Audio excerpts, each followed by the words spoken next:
The Hillsborough River, stretching 59 miles, it is known to all of Tampa, but little do people know what chemicals actually lie within the water. A staggering 4 billion gallons of oil pass through Tampa Bay each year. Oil isn't the only pollutant that runs through the river. Some of the other major pollutants are medical pollution, runoff from the city, and the waste that people throw into the water. The same water is used for approximately 32% of the tap water in Tampa Bay region. While scientists argue that the tea-colored water is a sign that organisms within the river are surviving and the water quality is good, others argue that the brown, murky appearance is a clear sign that the water is heavily polluted and haunted by fecal coliform. For years, residents of Tampa have expressed concern over the quality of the water. Many have complained that the pollutants such as plastic bottles and styrofoam negatively affect the animals in the water who may eat these objects. Others express concern over the discovery of low levels of antibiotics, nicotine byproducts, and chemicals used to reduce firefighting foams in Tampa's drinking water. Yet scientists will argue that this water is safe to drink, despite there being no data that can provide information about the long-term effects of drinking this water. How is this much pollution permitted in an area that is home to a wide variety of animals, such as dolphins, alligators, and manatees? Beyond this, how is this much pollution permitted in an area frequently used for recreational use and a source for drinking water? There are mixed views on whether or not the river should be used for recreational use. Most people will say the river is heavily polluted, but some will say the river is safe. With this ongoing debate over the cleanliness and safety of the Hillsborough River in Tampa Bay, we took the matters into our own hands to find out the truth. How bad is the quality of Tampa's water? And who is most to blame for this? But before we began seeking a clear answer to this question, we took this important matter to the students of the University of Tampa. We're at the University of Tampa to see how much students really know about Tampa's water quality. In terms of miles of streams unprotected by the Clean Water Act, where do you think Hillsborough County is ranked, one being the worst? A good 5. It's actually ranked at number 1 as the worst quality of water. How do you feel about that? No, it's pretty bad. Does it make you feel unsafe? Definitely. What percentage of lakes in this area do you think have not met basic water quality standards? I'd say around 70, but I'm not too sure. It's 80 actually, so you are very close. How do you feel about the quality of drinking water in Tampa? Well, I mean, it kind of tastes like iron a little bit. Ever since I got in here, I noticed that like the water's a little bit murkier than at home. So back home, you definitely have better water quality than here? I mean, it's not the best water quality. We still use like a lot of filtering and stuff, but here I feel like it just needs a little more filtering. How do you feel that Tampa is just now starting to research the long-term effects of the drinking water quality? It's not the greatest. That's pretty bad that they're just starting to research that. I did not know that. It's very informative, but it would make me feel better if they would have started a while ago. So it would make you feel safer if Tampa's water was more researched? Yes, 100%. Do you feel as though it's safe to swim in the Hillsborough River? I do not feel like it's safe to swim in the Hillsborough River.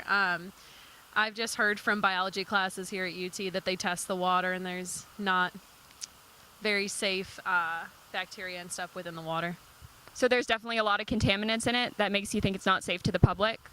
I think so. I just don't think it's well maintained. Like, I know that the scuba diving club here at UT went underwater and like grabbed all the Gasparilla beads, so I just don't think they do a good job maintaining the clarity and, you know, taking pollutants out of the water. All right, thank you so much. Clearly, the students do not have too many positive things to say about the river, despite some not having any factual information to back up their opinions. It seems as though it's just a common assumption that the river is overflowing with dangerous amounts of bacteria and pollution. So to what extent is this assumption true?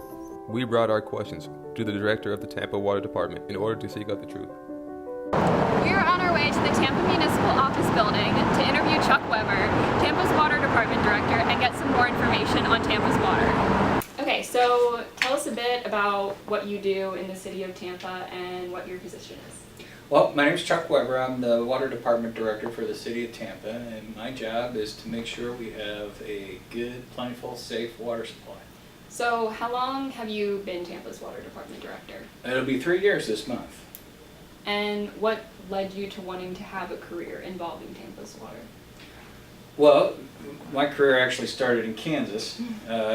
So I spent 25 years there learning how to do drinking water treatment. And then there was an opening for a director's job down here, and I thought it would be time to try a new challenge. All right, so going off of that, tell us kind of the process of how wastewater is taken and treated so that it can be drinkable water. Well, in the water department, we don't really deal with wastewater too much.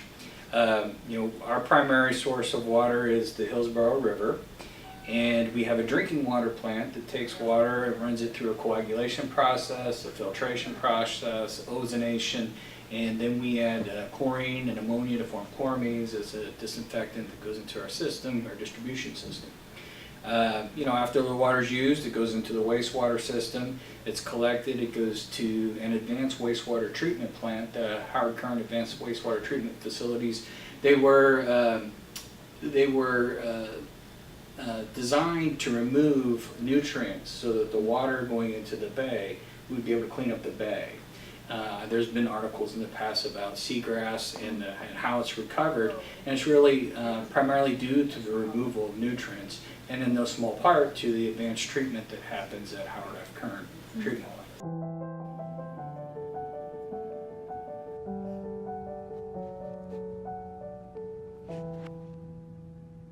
So do you feel as though the quality of the water in the past 10 years has improved or not? Well, are we talking about on the river? The Hillsborough River, yes. Well, in monitoring the river, we monitor it every day. We check for,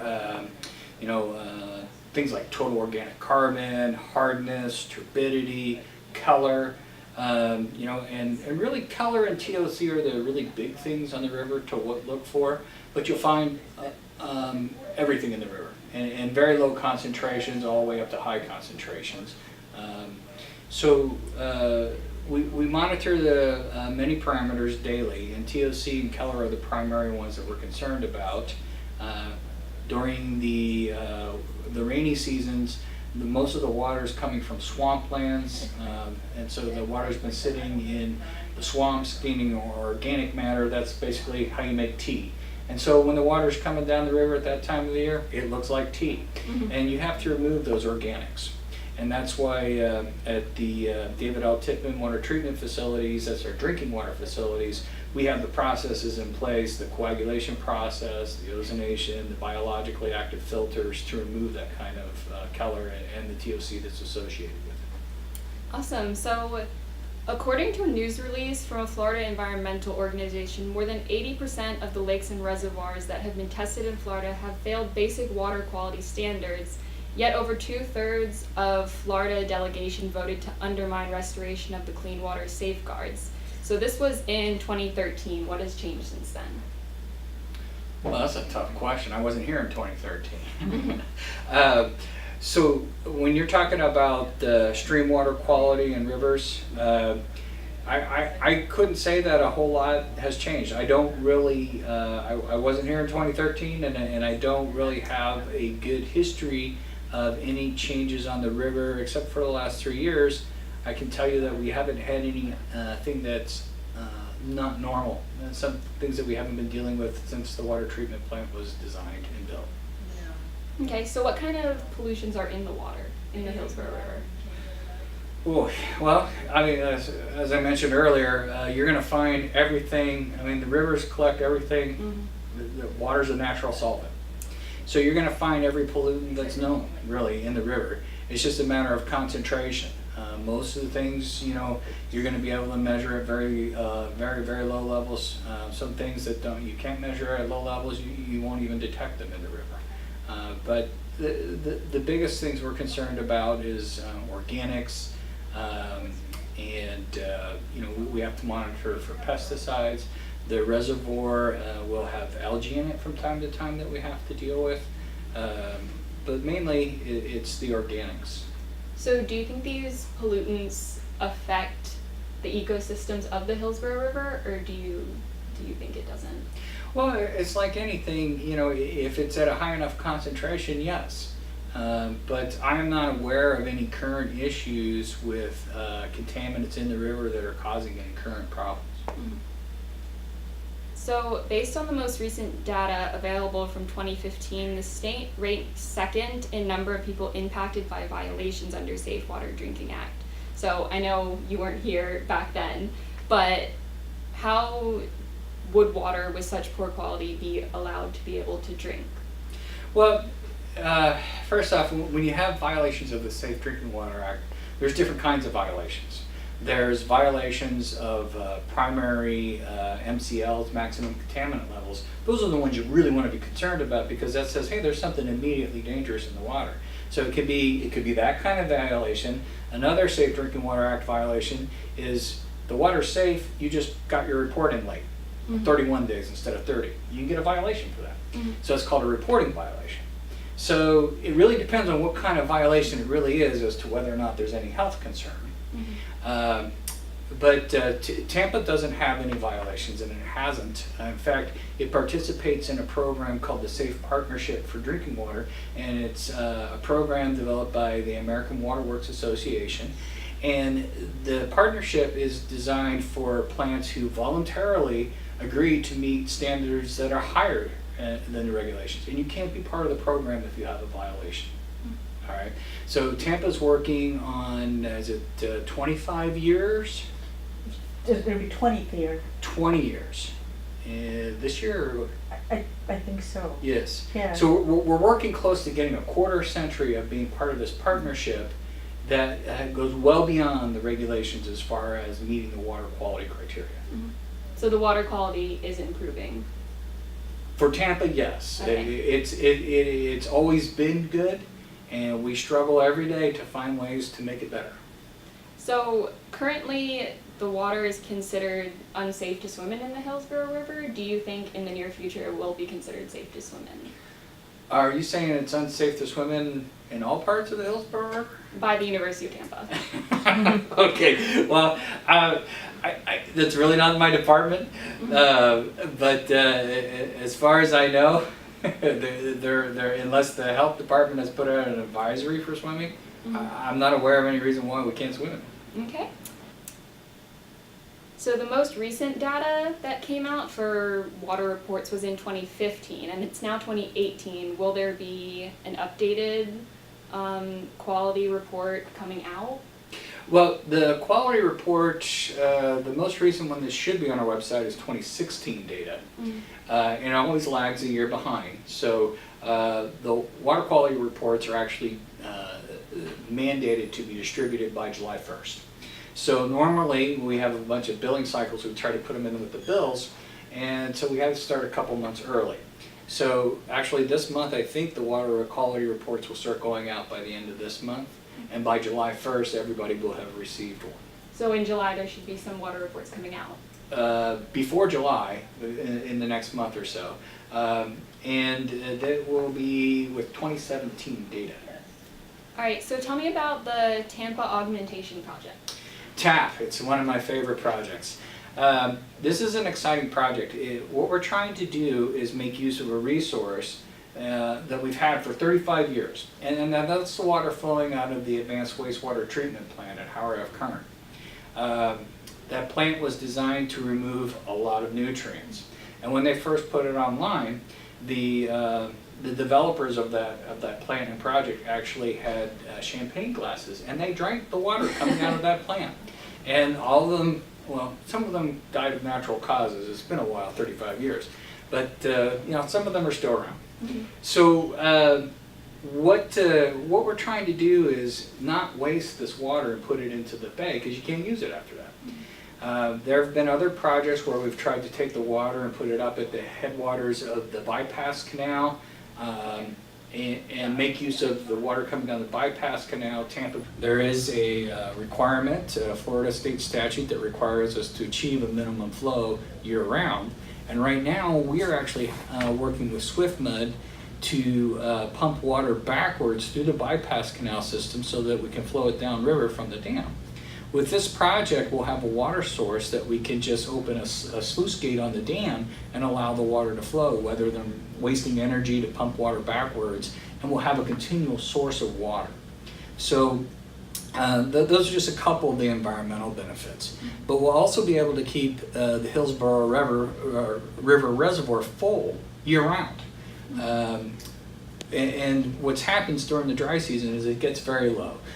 There's issues with the properties along the reservoir dealing with the fluctuating reservoir level. So I know it would help homeowners as well if we were able to keep that reservoir level.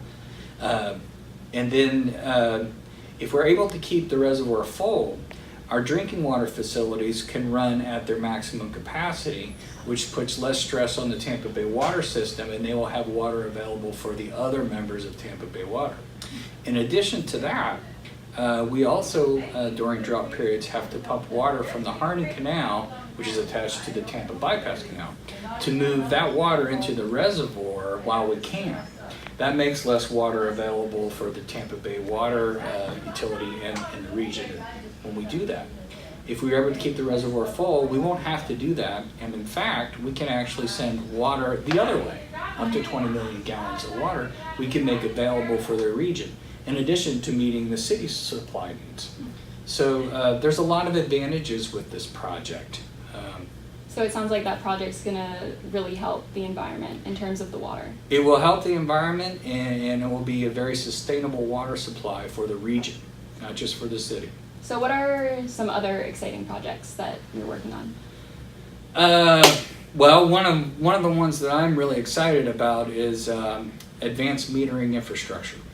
So right now, when we need to go by and read a meter, we do it manually. We have somebody go by, they read some dials or a digital display on a meter, and then we come back, we enter that into a computer, we figure out the billing from all of that. What we want to be able to, and we only get one measurement a month, all right? What we want to be able to do is provide our customers with near real-time information. You could, with an app on your phone or a computer, you could sit there and you can look at how much water did I use in the last hour. And you can decide for yourself whether or not you want to go into that next tier of water billing, because you'll be able to monitor where you're at. You'll be able to look for water leaks. A lot of the software that's associated with advanced metering infrastructure will have troubleshooting guides that you could go through to look for water leaks in your house. But more importantly, when we do manual reads, if we take a meter reading and then it's a month later we take a meter reading and a leak happens like the day after we read the meter the first time, well then you could be leaking water for a whole month, and if it's under the ground or under your house or something, you may not even know it. So we're wasting all this water, and then customers are billed for this huge bill. So we've wasted water and we've wasted money.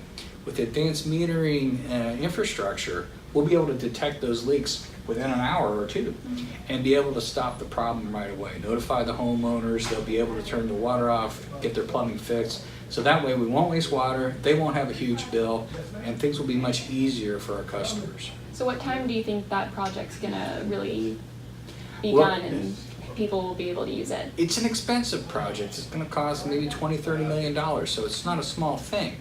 But there'll be a payback for it in the savings as far as long-term having to do the meter readings manual. There'll be a savings from that.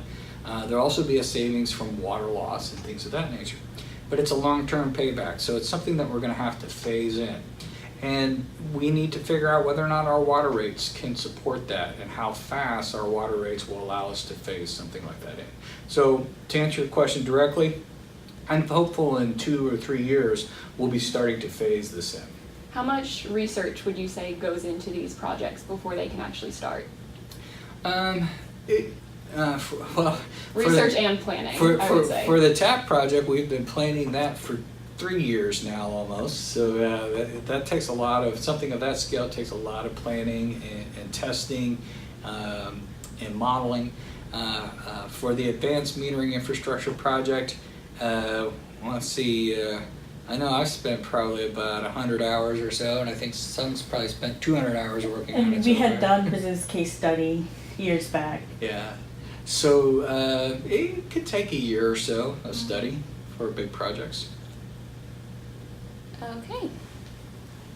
We're good? Yeah, I think we got enough. Awesome. All right, All right. awesome. Thank you so much. You're welcome. Ultimately, the fate of the Hillsborough River is in our hands. There are many steps we can take to ensure that this water is not further polluted. And if you see a piece of trash on the ground, pick it up and throw it away.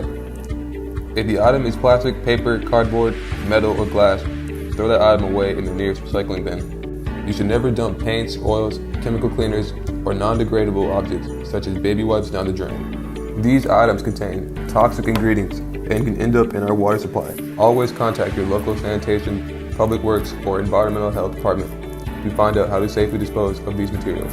Lastly, a step you can take to keep your water clean is to participate in community development. Attend city council and town hall meetings regularly to contribute to society and put the issue of water cleanliness on the agenda. Ensure that healthy waters become a component of any development initiative. We are responsible for whether or not the water becomes more polluted in the coming years. It's up to us to take action now and take the necessary steps for a cleaner environment, or to let this train of pollution continue and possibly destroy the ecosystem. What will you do?